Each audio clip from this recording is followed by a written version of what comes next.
that happened fairly recently where the police inspectors didn't come around for 2 days after the robbery. And then they sent over a couple of goons in plain clothes. Real goons. And, they sort of shuffled around and looked at things and went off. They don't give a damn. Because they've got too much to do.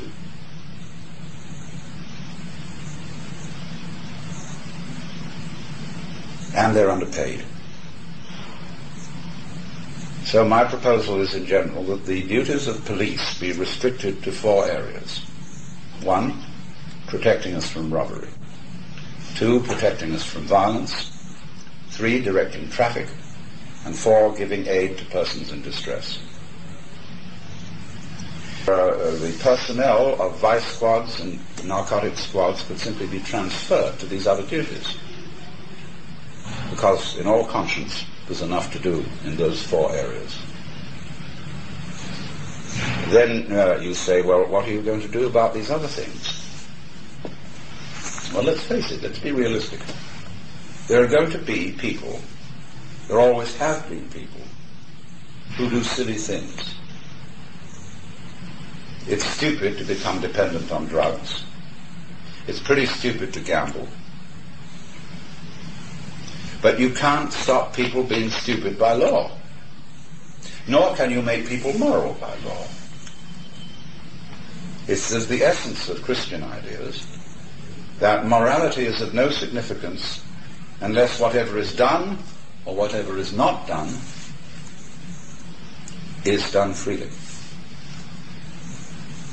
In other words, it has to be your own voluntary act. A person who is compelled to be moral is not, in Christian view, moral at all, but merely scared. And therefore, we would immensely relieve some of our social problems if we took all sumptuary laws off the books. Legitimized prostitution, gambling, and treat drug taking as a health problem. I think things like marijuana, which are relatively harmless, should be available on the same basis as alcohol. Licensed, not sold to minors, what have you. As to harder drugs, I think this is a problem for physicians and health clinics, not police. Definitely not police. So, in that case, what would happen? There would be at least a temporary rise, perhaps, in the use of these things. But freedom necessarily involves risk. You cannot have a free country which is at the same time a nursery. Now here's the FDA about to prohibit the sale of vitamins above a certain strength except on prescription. What are they going to interfere with next? As an adult male who has a fair knowledge of these things, I feel insulted by the making of these recommendations into law. I feel grateful to the FDA if it confines itself to giving advice. But when laws are passed so that I can't buy what vitamins I want to buy without a doctor's prescription, I feel offended. I feel that my intellect and judgment are insulted. So I'm perfectly willing to read the books and find out what's dangerous and what isn't, or what somebody's opinion is about what's dangerous and what isn't. Because medicine is not an exact science by a long shot. But when more and more laws are passed, the situation becomes intolerable. See, we have a very naive faith in law. Everybody says there ought to be a law against it. So they make a law against it. And that makes everything more complicated. Because you can hardly move today without a lawyer to tell you what you may and may not do. Especially in business.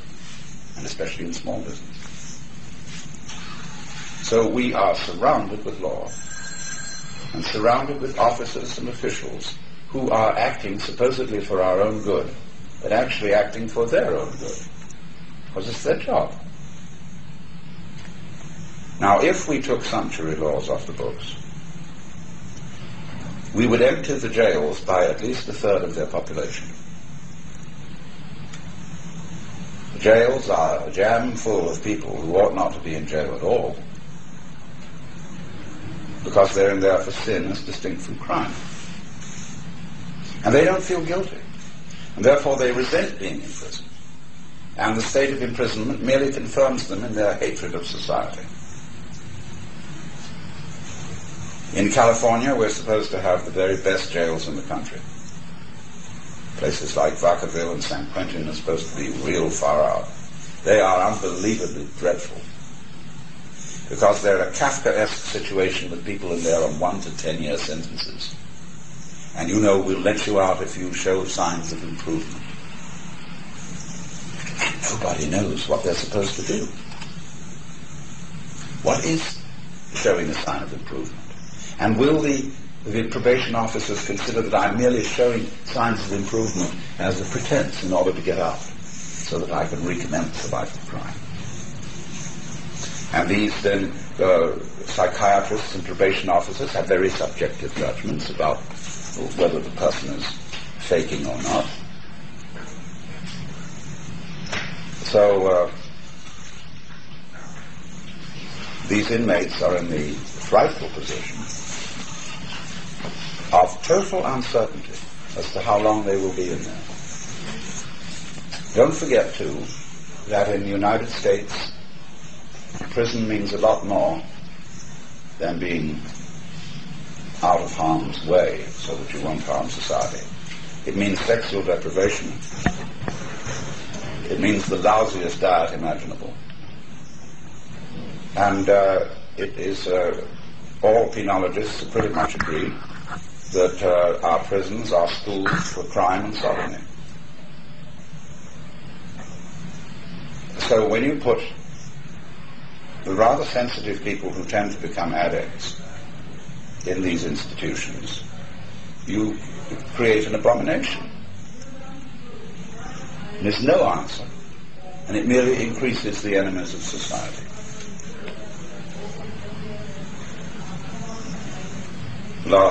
March before last, the Sixth Army sent its top brass to the Esalen Institute. Now, the Esalen Institute you may have heard of. It's what's called a human potential center, or a growth center in California, where we study everything from religion to psychotherapy to group encounter to all kinds of things, sensory awareness training. And all the top brass came down there for 10 days to study what might be alternatives to drug turn-ons. The alternative turn-on. And while the public meetings were, as usual, talks involving an immense amount of memorandumese, there was a very sensible general there, General Tullison. And in these conferences, you know, all the valuable work is done over the coffee table and not in the public meetings. So at great length, talking with him and with the chief psychiatrist, Colonel Livingston at Letterman's, they absolutely agreed that this could not be solved by police methods. But the public is in such a state of panic and has such a naive faith in the law and law enforcement that a congressman who tries to overturn the situation is terrified of losing his votes. The drug abuse problem is a problem not of those who abuse drugs, but of society at large. And society at large has to be educated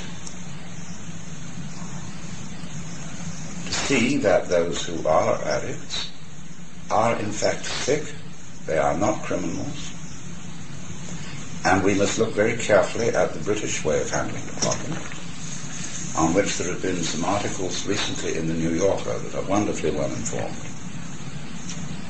showing that their problem is nothing compared to ours.